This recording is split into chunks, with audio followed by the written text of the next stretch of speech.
Bugün Çəmənlə bir yerdə keçən dəfə paylaşdığım sualın izahını vermək istəyirəm. Hə Çəmən?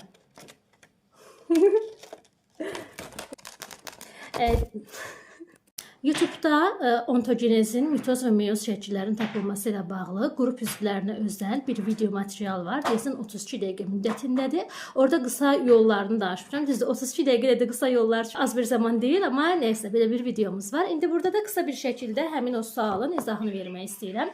Mənim qəbuluna tez-tez belə şəkilli suallar salırlar. Bizim qəbulumuzda da var belə suallar. OTK sınaqlarında da olur, müəllim qəbulu suallarında da olur.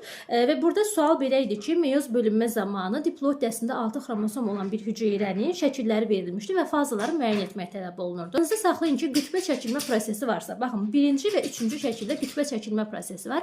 Deməli, bu anafaza mərhələsi olacaq. Lakin anafaza 1-dir, yoxsa anafaza 2-dir, bunu müəyyən etmək lazımdır. Əgər qütbə tam xromosom çəkilibsə, baxın, 4 xromatiddən ibarət tam xromosom çəkilib. Burada isə 2 xromatiddən ibarət yarım xromosom çəkilib. Əgər qütbə yarım xromosom çəkilibsə, bu anafaza 2 mərhələsidir. Əgər qütbə tam xromosom çəkilibsə, bu anafaza 1 mərhələsidir. Fikir verirsinizsə, meyozun anafaza 2 mərhələsi mitozun anafaza mərhələsini xatırladır. Keçək digər məqama. Əgər xromosomlar belə metafaza lövhəsi yaradıbsa, yəni ekvator boyunca sərgəli bir şəkildə düzülübsə, bu metafaza mərhələsi olacaq. Amma metafaza 1 yoxsa metafaza 2 mərhələsidir. Uzun sözün qısası, əgər qütbə çəkilmə varsa anafaza mərhələsidir, qütbə tam xromosom çəkilibsə anafaza 1-dir, qütbə yarım xromosom çəkilibsə anafaza 2-dir.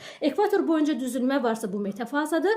Xromosomlar qucaqlaşmış halda düzülübsə bu metafaza 1 mərhələsidir. Yox, tək boyun 3 halda düzülübsə, bu da metafaza 2 mərhələsi olacaq. Ümid edirəm ki, fazaların tapılmasında sizə biraz da olsa köməyim. Sağ olun.